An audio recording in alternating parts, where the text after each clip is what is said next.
सो आज यार मॉर्निंग में जल्दी उठ चुका था तो सोचा मेरा सेकंड ईयर के अंदर एक स्टार्टअप किया था मैंने, और वो लॉन्च होने से पहले ही मैंने बंद कर दिया।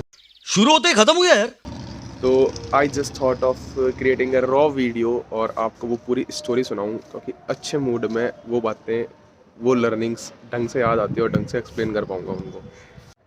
छोड़ो यार, लुक को इग्नोर करना यार, ऑलरेडी बहुत बेकार ही लग रहा हूँ, पता है मेरे को। हाँ, तो स्टार्टअप था भाई, जोमेटो स्विगी वाला जो एरिया है इसके अंदर था, बट कॉपीड नहीं था। इंडिया में अभी तक किसी ने किया नहीं है उसको। अगर आप में से कोई करना चाहता है तो आप मेरे को ईमेल कर देना, मैं आपको पूरा बिजनेस मॉडल और पिच डेक्स, बहुत मेहनत की थी, मार्केट रिसर्च सब कुछ आपको प्रोवाइड कर दूंगा। हाँ, कुछ पैसे तो लूँगे उसके। तो वो स्टार्टअप बेसिकली था पिकअप एंड रिवॉर्ड पॉइंट्स, इस टाइप का सिस्टम मैंने सोचा था उसके अंदर, जो यूएस के अंदर है। वो मेरे को बाद में पता चला था, मेरे ऊपर ऐसा आना मत कि यूएस से कॉपी कर लिया आपने भी। तो मैंने वो चीज़ मतलब एक्सपीरियंस की थी खुद ने। उसके बाद में मैंने वो आइडिया सोचा था कि जनरली मैं क्या, कैफ़े और मैं जाता ही रहता हूँ, मतलब मेरे वीकेंड वाला सीन है, मैं वीक डेज़ पे भी कैफ़े में घूम लेता हूँ। तो टाइम बहुत लगता था ऑर्डर करने के बाद में, लाइक 15, 20, 30 मिनट्स तक वेट करते रहो, कभी कभी 40 मिनट्स तक भी वेट करते रहना पड़ता था कि ऑर्डर दिया और चीज़ तैयार नहीं हो रही हो। मैंने कहा बहुत समय वेस्ट हो रहा है। और वो जो टाइम होता है ना, जब आपको भूख लगी हुई होती है और आप ऑर्डर देने के बाद में वेट करते रहते हो, सबसे बेकार टाइम होता है, बहुत गंदी तरीके से निकलता है। तो मेरे को वो टाइम बेकार लगता था। इस कारण मैं 2-3 बार सोचा कि यार इसका सोल्यूशन क्या हो सकता है। तो हम कैफ़े वाले भैया को फ़ोन कर देते थे पहले कि भैया मैं आ रहा हूँ, तो फटाफट बना के रख देना और फटाफट पिक करके या फिर खा के हम निकल जाएंगे आगे काम से। यही होता था। और जनरली आप भी ऐसे करते होंगे कि अगर आप रेगुलर किसी कैफ़े पे जा रहे हो या फिर कुछ कर रहे हो, तो यू जस्ट कॉल देम और फटाफट से टाइम बच जाता आपका। तो मैंने यही सोचा, और एक चीज़ और सोची मैंने, कहा यार इस कैफ़े वाले के पास में मैं पिछले 1 महीने में 6 बार आ गया और इसने मेरे को डिस्काउंट तक नहीं दिया एक बार भी। तो दिल पे लगी बात थोड़ी। फिर मैंने सोचा इन दोनों चीज़ों को मिक्स करके वी कैन क्रिएट समथिंग।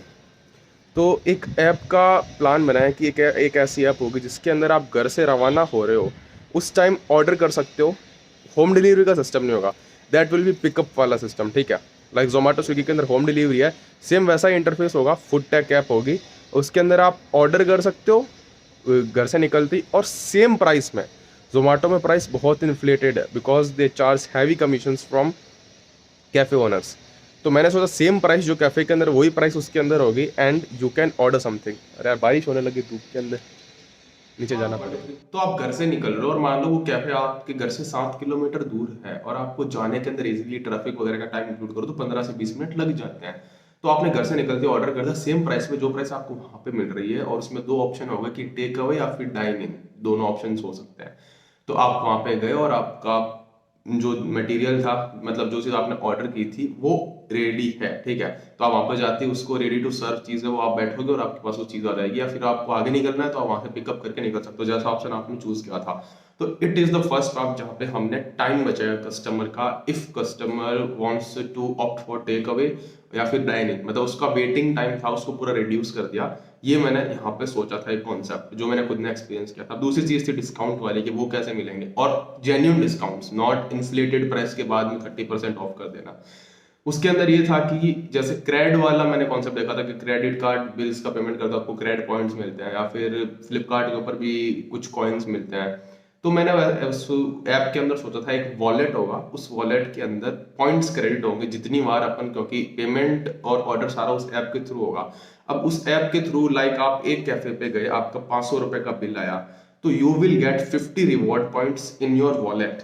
अब उस ऐप के उस वॉलेट में आपको 50 रिवॉर्ड पॉइंट्स मिलेंगे, ठीक है। अब उस 50 रिवॉर्ड पॉइंट्स को आप all over the across your district और कंट्री, जहां तक भी ऐप फैलती है, सपने तो बहुत बड़े देखे थे ना, जो फंडिंग उठा लेंगे, ये कर लेंगे, वो कर लेंगे। तो आप इंडिया में कोई भी कैफे में चले जाओ, आपको उन 50 रिवॉर्ड पॉइंट्स को आप दूसरे कैफे के अंदर यूज कर सकते हो। लाइक आपने जयपुर के अंदर कोई कैफे में 500 रुपए का बिल है, 50 रिवॉर्ड पॉइंट्स आपको मिले, फिर आप फ्लाइट लेके बैंगलोर चले गए, ठीक है। वहां पे आप किसी कैफे के अंदर गए तो आपके फिर 500 का बिल आया, आपके जो 50 पुराने रिवॉर्ड पॉइंट्स थे वो आप यूज कर सकते हो उस कैफे के अंदर, और जो डिडक्ट हो जाएंगे तो आपको 450 वहां पे करना है, और आपको वहां से 50 रिवॉर्ड पॉइंट अलग मिलेंगे, वो चीज अलग। और अब ये जो बात मैंने आपको बताई है, दिखने में तो बहुत अच्छी लग रही है कि यार मैं अगर 5 बार किसी कैफे में जाता हूँ और 50-50 रिवॉर्ड पॉइंट मिलते हैं 500 रुपए के बिल के ऊपर, तो 250 रुपए बचत हो जाती है मेरी, या फिर एक पिज्जा फ्री हो जाता है। मतलब मार्केटिंग स्ट्रेटेजी वगैरह सब सोच ली थी भाई साहब मैंने, बिकॉज बिजनेस वाला एंगल माइंड में था। पर ये जितनी आसान सुनने में लग रही है ना आपको, या फिर मेरे को सुनाने में लग रही है, उतना आसान इसको टेक के अंदर एग्जीक्यूट करना नहीं था। कि ये जो रिवॉर्ड पॉइंट का सिस्टम है, इसका एक पूरा बैकएंड प्रिपेयर होता था। रिवॉर्ड पॉइंट का जो कैलकुलेशन किस तरीके से होगा, किस तरीके से वेंडर के पास में पैसे जाएंगे, कैफे वाले के पास में, किस तरीके से यहाँ से पॉइंट निकला है वो उसके वॉलेट में गया और वही पॉइंट दूसरे कैफे के ओनर के अकाउंट में से डिडक्ट हो गया, फिर उसके अकाउंट में ऐड होगा। तो ये कैलकुलेशन बहुत ज्यादा कॉम्प्लेक्स थी। तो यहाँ पे आने पे मेरे को लगा कि हाँ, तब तक तो गड़बड़ हो सकती है, क्योंकि ये चीजें पता नहीं सॉर्ट आउट होगी या नहीं होगी। पर बाद में ये चीज भी सॉर्ट आउट हो गई थी। We have figured out a thing कि हाँ, इस तरीके से कैलकुलेशन बैकएंड में सेट करेंगे। मैंने खुद ने बैठ के सारा किया, फिर मैंने कोडर को समझाया। तो ये चीज थी, तो इट वाज द आइडिया। अब इस आइडिया की थोड़ी बेइज्जती कर दो कमेंट में आके, तो थोड़ा सुकून मिलेगा।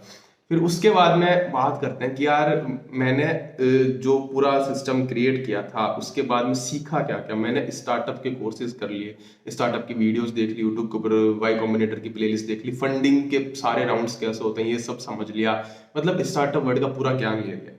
और इसके लिए मैंने घर बैठे सारी बातें नहीं सोची थी। I actually went to the market. अब कहते हैं ना मार्केट रिसर्च, तो मैंने एक्चुअली मार्केट रिसर्च की 2-3 दोस्तों के साथ में, अलग अलग जिनके कॉन्टैक्ट्स थे। कम से कम 25-30 कैफे ओनर से मिला मेरे सिटी के अंदर, और लोगों को रैंडमली पूछा कि अगर एक ऐसी चीज हो तो आपको कैसा लगेगा। And the response was amazing कि हाँ यार मजा आ जाएगा अगर ऐसा कुछ होता है तो, क्योंकि अभी तक था नहीं मार्केट के अंदर। और कस्टमर का रेस्पॉन्स और कैफे ओनर्स सबका मिक्स्ड रिव्यू था, और ओवरऑल एक पॉजिटिव सेंटिमेंट था कि हाँ ये चीज चल सकती है। तो मार्केट रिसर्च में ये चीज पता चली। कैफे ओनर्स की कुछ और प्रॉब्लम्स थी, उसको भी मैंने नोट डाउन किया। बाकायदा एक्सेल सीट्स बनाए, उनके रिव्यूज लिखे, उनका डेटा डाला। फिर पिच डेक प्रिपेयर किया, बिजनेस मॉडल प्रिपेयर किया, रेवेन्यू मॉडल प्रिपेयर किया कि ये किस तरीके से पैसे कमाएंगे अपन, क्योंकि अपन इन्फ्लेटेड प्राइसेस नहीं दे रहे। फिर सोचा एडवर्टाइजिंग से, मार्केटिंग से यहाँ से पैसे भी कमा सकते हैं। तो बहुत कुछ सोचा, पिच डेक्स प्रिपेयर की, कुछ इन्वेस्टर्स को पिच किया और उनको आइडिया पसंद आया। But all they wanted is minimum viable product, MVP. MVP का मतलब होता है कि अगर आप एक बहुत अच्छी ऐप या फिर टेक प्रोडक्ट लॉन्च कर रहे हो, फिर बिजनेस लॉन्च कर रहे हो, तो उसका एक छोटा सा या फिर एक बहुत ही बेसिक सा वर्जन प्रिपेयर करना। लाइक उस ऐप का एक ऐसा मॉडल जिसके अंदर एटलीस्ट मैं फील ले सकूं कि मैं उसको ऑर्डर कर रहा हूँ और वो प्लेस हो रहा है, वहां से मैं पिकअप कर रहा हूँ, मेरे को पॉइंट्स मिल रहे हैं। इतना उसके अंदर वो ऑपरेशन होना चाहिए उस ऐप के अंदर। That's a minimum viable product. और एटलीस्ट 100-200 यूजर्स ने उसको यूज करके देखा हो।